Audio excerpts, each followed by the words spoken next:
Welcome to the Analytics Excellence webinar series sponsored by Black Hills IP and the SLW Institute. Today we'll be covering the subject of using patent portfolio and filing trend analytics to help guide patent portfolio development, presented by Tom Marlow. Tom? Hi. So thanks, gals. I'm Tom Marlow, currently president of Black Hills IP Renewals.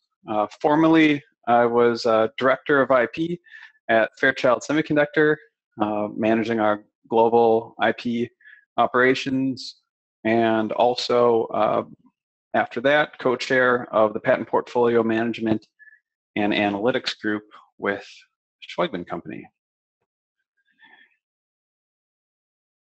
So we're going to take a look at analytics to drive portfolio development, and there's two ways that we can look at these analytics. One is internal, analyzing your portfolio to drive development, filing, and prosecution decisions, and then external, where we're talking about analyzing competitor or landscape portfolios to do the same. So starting out with internal analysis, the primary goal that can be attained through this analysis is really improved alignment with business strategy and operation. Internal data is used here, so that's review and analysis of the patent portfolio and corporate business data. So business alignment is a key piece of this. The first part of any portfolio management operation really rests in knowing what you have. Once you get past a few dozen patents in a portfolio, mapping, categorizing those patents really becomes necessary to be able to take a step back and make a sense of it all as a whole. So first and foremost, my recommendation, what I usually do is map the patents into relevant technologies. This is going to be helpful in determining product mappings if you don't already have those, and then will also be helpful in tying patents to competitor products. It's much easier to map a technology to a competitor product than to take a look at each patent individually, and we'll get a little bit into that competitor side of things in a moment. Ideally, every invention submission that gets processed is tagged with an originating or applicable product line and just genericized technology, which might be broader than the product that it's being developed out of. However you go about the mapping and categorization process, these are really the two areas worth focusing on: product ties and technology ties. Once you've got a portfolio mapped, then the analytics of alignment with the business data of the corporation really come into play. The first one we'll take a look at is technology and technology categorizations and R&D spend. So if you take R&D spend, historical data, and forward-looking projections, these can be overlaid with a patent portfolio filing trends and forward-looking projections. Taking those spend numbers, taking your filing numbers, and putting them next to each other to see what they look like. I really recommend offsetting filing trend data by 3 to as much as 6 months in order to get the right overlay. And the reason for that is a non-provisional original application may not actually get filed for 1 to 2, sometimes more months from when the invention disclosure is given to outside counsel. On top of that, an invention disclosure itself can take 30 to 45 days to even get reviewed and improved internally, sometimes more if patent committees meet less frequently. And finally, an inventor might sit on his or her invention for weeks or months before formalizing it into an invention submission. And of course, this can be driven by a lot of things: workload. Those inventors have other things to do, the want or need to add more or make it perfect, or uncertainty as to the novelty, just to name a few. So the key is that within any company, you're going to want to play with the data to see what offset fits your submission, review, and filing procedures to get that R&D spend time frame to line up with the patent filing trends that are associated with that spend. And then we'll see R&D spend is on the leftmost vertical axis of this first chart. And filing count is on the right vertical axis. You'll want to play with that right vertical axis scale a bit to get to figure out what that needs to be to align the appropriate R&D spend to what you would expect the appropriate number of filings to be. Once you get that alignment done once, then that allows you to apply that data historically and looking forward. What we can take out of this particular graph, taking a look at, say, 2015, 2016 data, is that there are some technology segments that are a little bit out of alignment.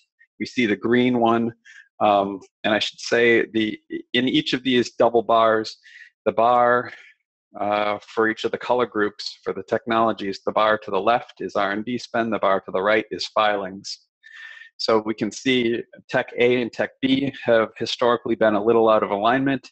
Tech C looks pretty good. And that historical data and getting our appropriate scale for the filings on the rightmost axis allows us to take the projected R&D spend for the 3 technology areas for 2017 and determine what would be an appropriate filing rate within those different technology areas. So the R&D projections can help drive what kind of filings you would want to try and strive for internally. The next chart, so the chart on the right, we're taking a look at cumulative data. So rather than looking at it over time, we'll take a block of time and accumulate the R&D spend and accumulate, instead of filings, we'll take a look at the total matters to see if we've got good coverage based on how much value and how much cash has been put into a particular technology.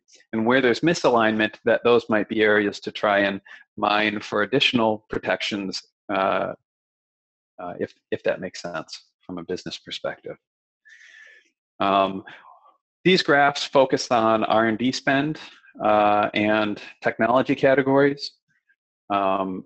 You can graph similarly using the same axes, but swapping out R&D spend with product sales data and swapping out the technologies A, B, and C with products A, product B, product C as they're mapped to the patents in your portfolio, and strive to match the patent filings related to different product groups with essentially the value of those products and the product sale numbers.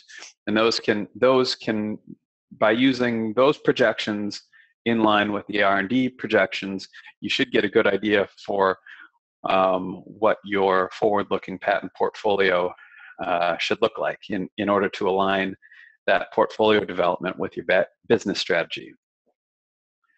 So in addition to the mapping and growth over time, geography also comes into play. So patent portfolio is not always just about numbers, but it's also about, well, where you're filing.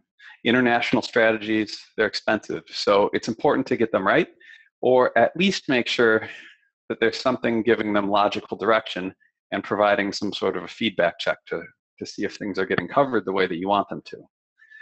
The analysis here is not terribly complex. Essentially, you want to identify markets for products, so sales markets, and the size of those markets, and overlay filings that are mapped to those products in those countries. So if I've got my filings in the US and I've got my filings in China and I've got my filings in Japan, I can overlay those with sales in those various markets to see if there's a good correlation. Additionally, sometimes the patent coverage is going to look a little overbroad in certain jurisdictions based on the sales numbers. So there's another variable that comes into play, and that's taking a look at your competitor manufacturing sites. So for products and technology, if you can get that level of data based on your competitors' manufacturing sites, but then to be able to overlay those manufacturing sites, jurisdictions where those exist, with your patent portfolio as well.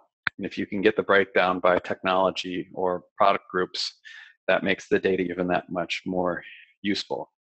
And the goal here with respect to the manufacturing sites is to ensure that competitor locations are covered in line with the business strategy and with respect to the to those particular competitors and products. And now we're taking a look at more of a highly defensive play in that respect. With this, say, worldview incorporating sales and competitor manufacturing, you should have an international patent portfolio development and maintenance strategy pretty well framed up.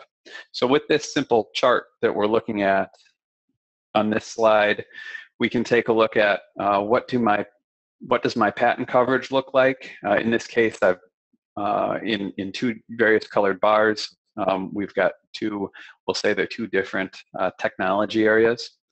And then what do my sales in that jurisdiction look like, and what does my competitor manufacturing look like? In the bars, the size of the bars are related to the competitive revenue related to that manufacturing, so we can see what the impact or value of the manufacturing in that location would be. The idea being to align, to find a correlation between your patent coverage and some sort of a combination of the sales and manufacturing data that are on this chart. And where there are disparities, that'll show areas where you need development, or where the patent portfolio might be developed overbroad, and you can apply that to, say, an annuity management strategy. There might be fertile ground for saving some money on annuities for those particular matters. The next piece of internal analysis that you can do is related to time. So if we take a look at the patent portfolio as a whole, or if it's large enough, breaking it out into technology or product-based segments, we can take a look at aging of that portfolio. So how many patents in my portfolio are 20 years old? How many are 19? How many are, just in their infancy, and so on.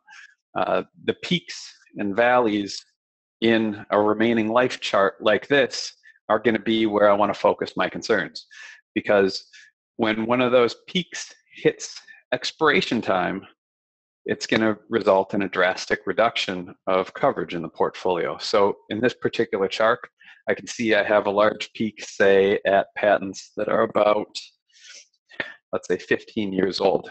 Well, that means in about 5 years, I'm going to lose a decent chunk of that portfolio to expiration. And what is that going to mean for the protection that those patents are providing to my company? What does that mean to the products or technologies that they're applied to? Is that acceptable if this is just a legacy technology line, or if this is something where sales are still driving growth? Is that something to be worried about? The idea being, well, if we have peaks that are more to the left, meaning they are coming to expiration sooner, I've got a lot more concerns to deal with. They're harder to deal with than those on the right, which are my more recently filed cases. And so when I have a situation like this, if there is a concern, the way to deal with it is taking a look at the portfolio and seeing if there's things that can be done from a continuation practice perspective. So are there, in some of my older pending matters, additional inventions that can be rolled out with value using continuations or divisionals? Or if all else fails, acquisitions can help level out the curve where there might be some gaps. So next, we'll switch things around a little bit and take a look externally. The primary goal really that can be attained through external analysis is insight in how to develop a patent portfolio that has significance to competitors and, well, the market in general. When we say external analysis data being used, we're talking about review and analysis of competitor patent portfolios and technology landscapes, and using views of that data to improve an internal patent portfolio.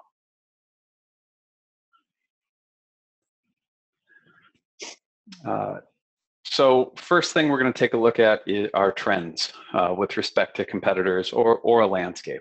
Technology, filing, and issuance trends over time, and abandonment trends, if you can get that data, are useful to signify development trends from a customer or from a market. This data can help determine whether new portfolio developments will be moving into, say, growing thickets of IP, or maybe tapering pastures or white spaces. They can also help numerically determine relative portfolio strengths. Strength is kind of a loaded word, since numbers really only get you so far, in my opinion. This data can help also determine whether it's feasible to organically develop a competitive portfolio in a particular technology segment, or whether there are acquisition targets or licensing partners that can help bridge that gap where the organic growth is going to be much more difficult. Anecdotally here, I was involved in a development project some years ago. I can't go into the details, so I'm going to speak to it in generic terms. We were beginning to develop we'll call it a widget, a new widget. How about a flying widget in this case? We had the widget tech, we had the widget IP, but it was that flight IP that we needed to develop. As part of this development process, we performed extensive landscape analysis with the goal of determining where there's white space in this area for development or potentially staking a claim. We didn't want to run into competitors' patents, and that was what the analysis was driving. Well, during that analysis, we found that there was a major player in the technology space with a significant IP position. And incidentally, that player wasn't one that we would be directly competing with. They used the technology in a different market segment. So this analysis then kind of opened the door, because we were looking at developing this IP and how much effort and how much R&D spend it would take to do that. And by seeing that there's this potential player out there with the IP already developed, it opened the door to licensing and even acquisition discussions, which allowed us to accelerate development and product launch timing. So the landscape analysis that you do with respect to these markets can be really useful in developing the portfolio. And in this case, if an acquisition or even a license would give access to IP where it would take much longer to organically grow. So understanding competitor or landscape geographic coverage is also useful. That's the second piece on here, where we talk about external geography, because it helps us understand where competitors value their protection. It's where they're staking claims, where they're spending money, and where there are gaps geographically. These might be fertile grounds for staking additional claims too, especially if there are emerging growth markets that you're looking at. Now, under the maybe not so useful category that I have on this slide, I want to talk briefly about timing. Timing's a tricky trend to capture. The goal behind it being trying to ascertain product or technology development cycle patterns. What makes it tricky, aside from what we're all familiar with, the 18-month lag from filing to publication that puts you behind the 8 ball immediately. The tricky part is that the timing of the filings themselves can be influenced by a number of other variables. As I discussed earlier, there's an additional lag between technology development and patent filing. Non-provisional application taking 30 to 60 or more days from when the attorney receives it. If a provisional is used, that might happen quicker. So if you're looking over a portfolio, provisional priority should be taken into consideration when looking at timing to drive trends. And then, of course, there's all the internal processes that take time, the invention review, how inventors put their invention disclosures together, and these things vary widely from company to company. The bottom line is really timing trends can be tricky. I wouldn't spend much time on them unless you've got an abundance of resources. The next thing to look at from a competitor analytics perspective, one that I really like is family data. Family data is particularly interesting because each one of those family members has got a dollar figure next to it. So every filing is money, and that generally is a good signifier of value. And then when we're taking a look at families, there's two ways to look at them. In-country filings, what I'm going to call vertical data. So that's your continuations, your divisional chains, and international spread, and what I might call horizontal data around a family. So if you take a competitor's portfolio or technology landscape and sort it by family size, this is a quick way to get an idea of key technologies and then where they might have more value. So if I'm looking at a patent portfolio that's got 26 family members and I see vertical filings, so multiple filings in the US and multiple filings, say, in South Korea, that tells me something. That tells me, one, this is a key technology because of the sheer number of patents filed and the money that was probably spent on it. And then I can see, based on the continuation practice, where there are, which jurisdictions might have more or less value within that valuable technology. There's two other data points that potentially have value. Longevity, the first one that I'll talk about. Longevity is interesting because if used correctly, it can tell you if somebody is spending more money, and spend generally signifies value, because most of the time annuities are going to be due, annuities, renewals, maintenance fees on these patents, and the longer they're alive, the more they cost. The tricky part is that not every company is fully on top of their annuity management. So longevity really depends on that competitor's annuity management practices.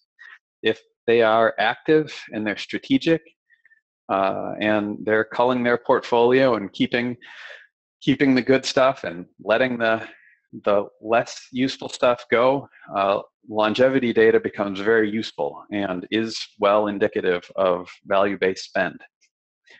If they aren't very active from a maintenance perspective, then it's not going to tell you much.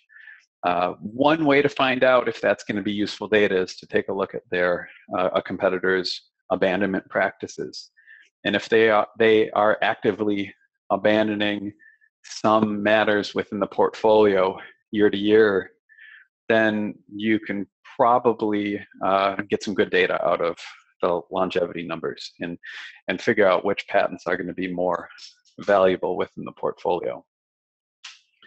The other item that I have here is inventors. Inventor data can be interesting. One way to look at it is to look at key inventors. So those that appear over multiple patents, inventors that are higher profile within a company, those that are published heavily. Key inventors can signify important IP, but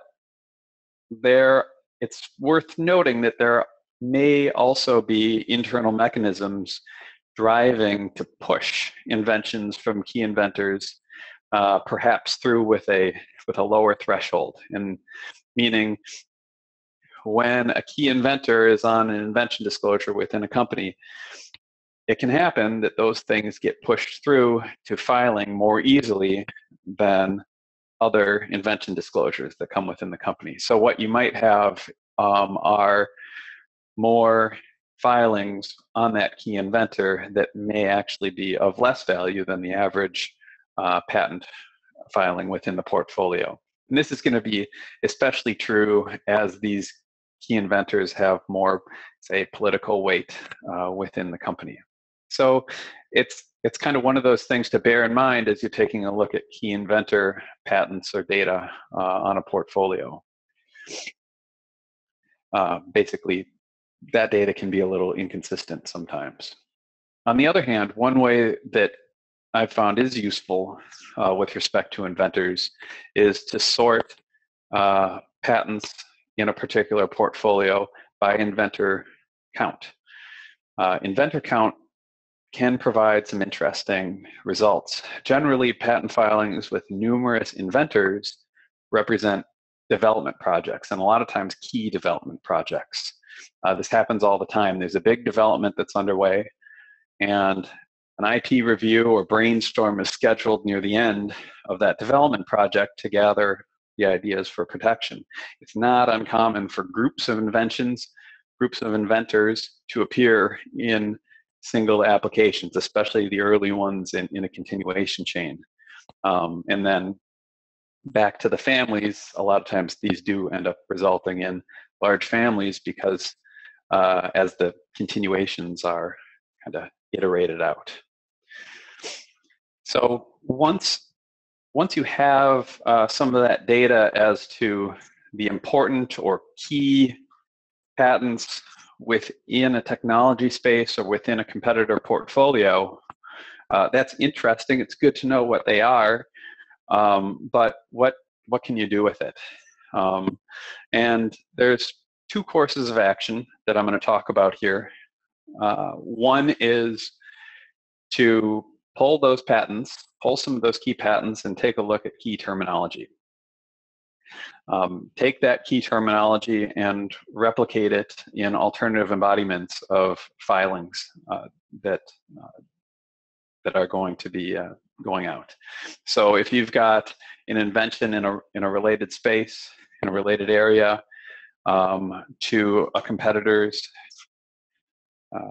some of a competitor's key IP, finding the keywords, finding the key terminology that competitor uses, and while that's not going to be the focus of your application, making sure, as makes sense, to try and use some of that terminology in alternative embodiments. Additionally, using the identification of key technologies to drive discussion topics during invention review, IP brainstorming sessions, basically saying, how can our technology, how can what we're developing be applied to our competitors' techniques, or this key technology that our competitors, or the key technology that's being used in the market. Knowing how a competitor technology works, how can we apply our newly invented ideas in a way that would intersect their potential development roadmap, and making sure to include that either as alternative embodiments, additional inventions, or dependent claims. That should be a part of the analysis. Remember, patents are outward facing. The focus isn't all about how an internal particular product embodies the invention, but it almost should be as much so how a competitor product could or would embody the invention. Patents are rights that prevent others from practicing your inventions. So it's a good idea to consider how they will be used by others, specifically those competitors in your development process. So these analytic examples are meant to expose, say, the tip of the iceberg. There's a lot of data out there in and around IP, and the key is always what question are you trying to answer, and then determining how to use the data to answer it. It's really easy to get overrun with data preceding the questions. So I hope these examples are helpful in providing ways to answer some of the business and IP questions that that you may run into. And with that, I'll open up to some questions. Okay, so I've got a question here which says, what tools are you using for all the analysis and data mining and the visualizations and pivot tables? In this case, on my slides, I've used a few different tools. One is a tool called Patent Buddy that I like to use to pull portfolios together and really dig into them. And in some cases, the data that I'm trying to pull is nuanced enough that you just have to export the data and run it manually. So it's a combination of using, in my case, I use Patent Buddy plus a kind of a manual Excel-based analysis of the data.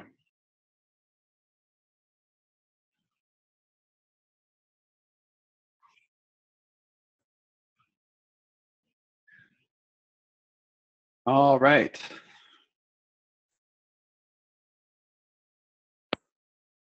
Any other questions?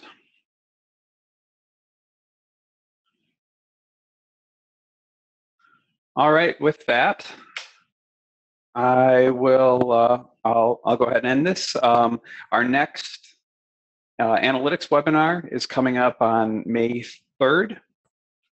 Looks like it's patent landscaping analytics and comparative patent owner analytics. So I hope to see you all there. And please contact us if you have any other questions with regard to any of these topics. Thanks.